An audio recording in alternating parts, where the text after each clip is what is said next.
morning, children. How are you all? Hope you are really doing good. So today we are going to see the fourth unit from 9th class biology, that is plasma membrane. Okay.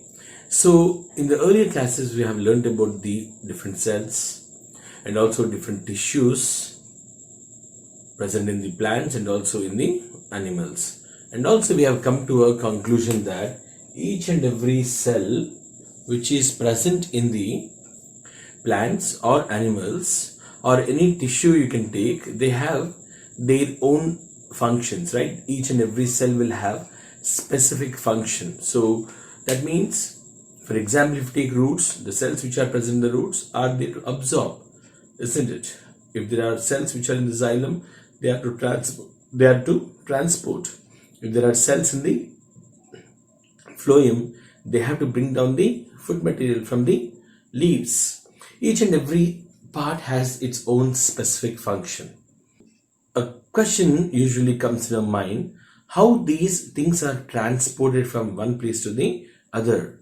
That means if at all, let me tell you like this, if there is a xylem vessel, it is not directly a vessel like this, there may be some cells present in it, isn't it? So that means if anything which is coming out here, they have to pass through these cells. They have to pass through these cells. So how they will pass through the cells? How they will be transported from one place to the other? So it's a very, very important question as well as very interesting question too. I have written some substances here like oxygen, glucose, proteins, fats, vitamins, minerals, wastes and also carbon dioxide. Now tell me which of these should enter into the cell and should go out of the cell. Now it's very clear that there are few things which enter the cell and it's very clear that there are few things which has to exit out of the cell. So now here I have written all these things over here, and now just think of that, which needs to get inside the cell, into the cell, and which needs to go out of the cell. Now the first one is the oxygen. Do you think it should enter into the cell?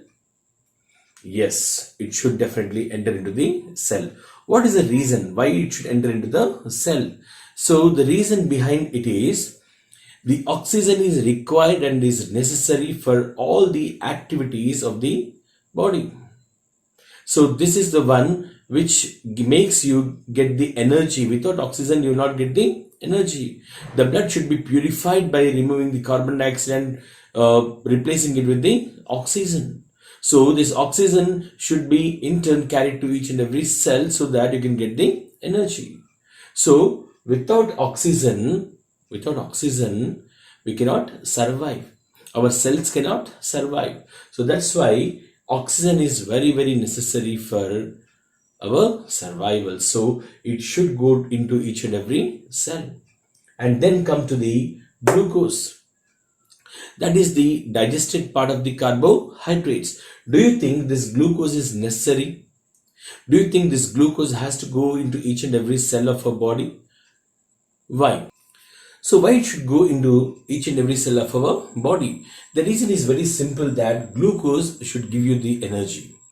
Okay. So that is the reason why it should go into each and every tissue, each and every cell of our body, where it should meet with the oxygen. The glucose will react with the oxygen, or the glucose will burn in the presence of oxygen so that it can give the energy. And that is the reason why this glucose should go into each and every cell.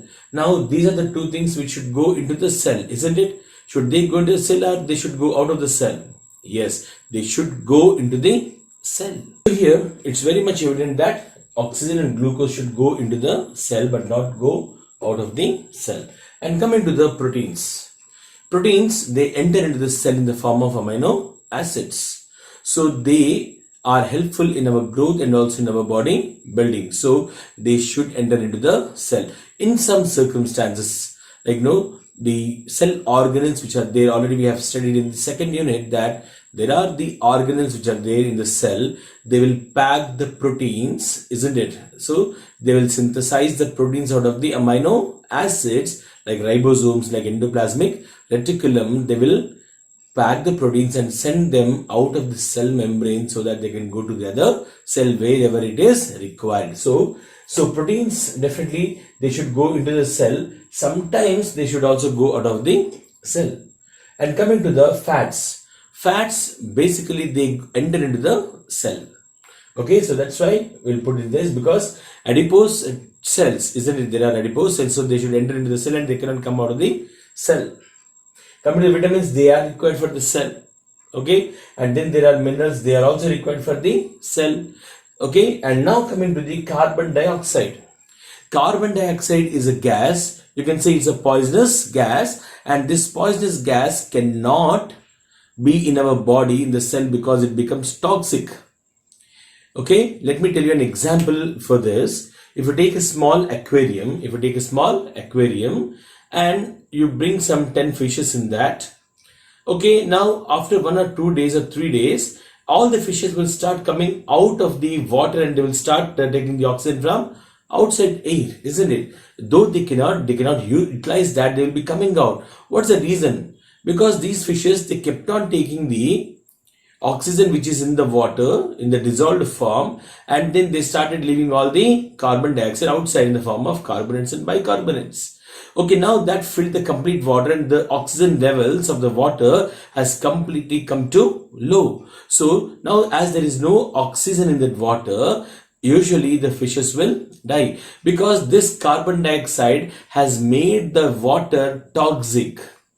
That means the fishes cannot utilize that water. So ultimately the fishes will die. For that purpose, you'll get the oxygen, isn't it? You might have seen some toys which will be leaving the oxygen out. Okay, so you'll be adding the oxygen inside so that the fishes will get the oxygen and the carbon dioxide will be removed.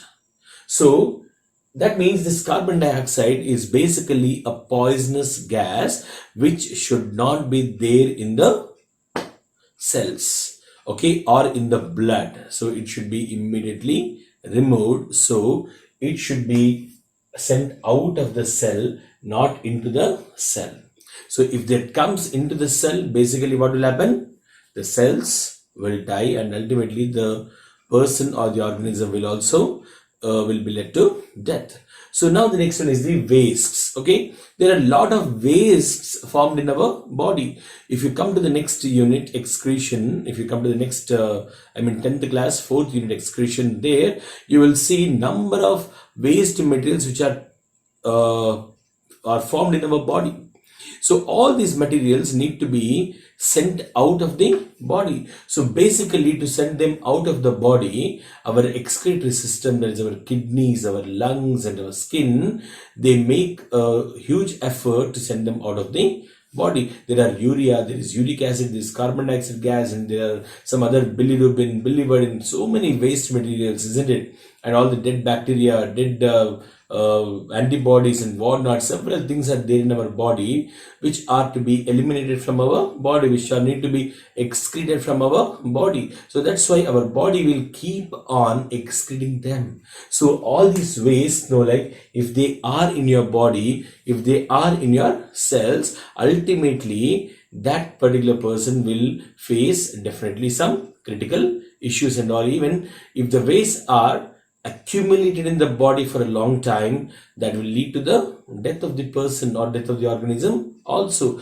That's why all the waste material which are there in our body, they should be sent out. That means any cell, if it produces some waste, it should be immediately sent out. So we have seen that what are the things which are to be sent, should go into the cell, and also we have seen which of them should be excreted out of the cell. So that is how we come to the introduction part, right? Now why we are talking about this introduction, right? That means now how they will enter the cell and how they will exit the cell. That is the question. Okay, so how the things like oxygen or glucose or proteins or fats or vitamins or minerals, carbon dioxide and even waste, how they will enter into the cell and how they are eliminated or excreted from the cell or sent out of the cell. So enter and exit, that is what we are going to talk about. So to understand this, what we'll do is we'll prepare some solutions. Okay. Now, what is the link between preparing solutions and the enter and exit of substances from the cell or into the cell? That is what we will discuss definitely after these 2 or 3 experiments, what we are going to do now.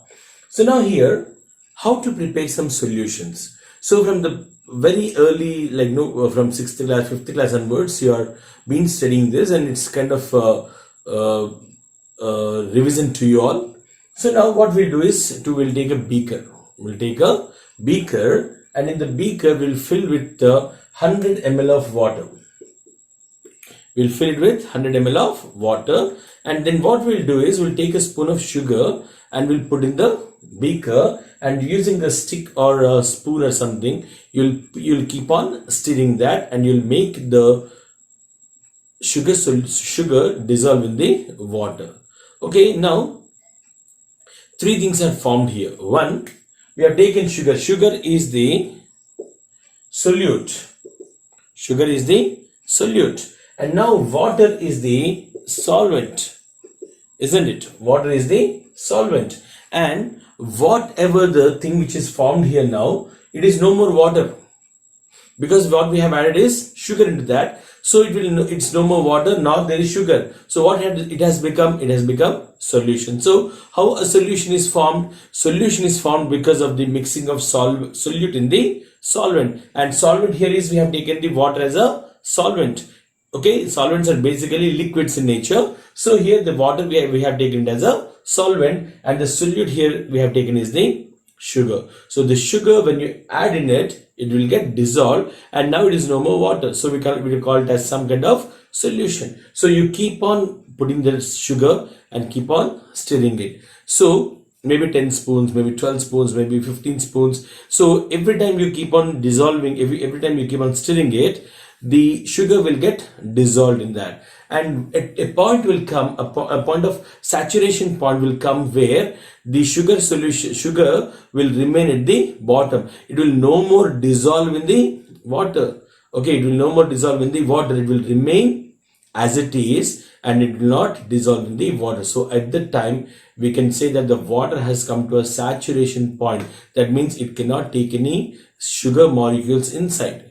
Basically, we all know that sugar molecule, in the water, the molecules are present in they are randomly distributed. They are present in, they are loosely present, isn't it? There are spaces in between. So what the sugar molecules will do is they will go and fill in the gaps.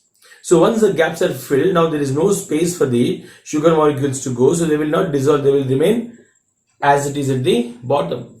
So that is how what we have made here is a sugar solution. We made a sugar solution. Now that is a saturated sugar solution. Okay, so now why we have prepared this solution, we will come to know in the next experiment. Okay, now we'll go to the next experiment. Now we'll go ahead with one more experiment to check which is more concentrated. Okay, which is more concentrated. So here I have taken the first beaker.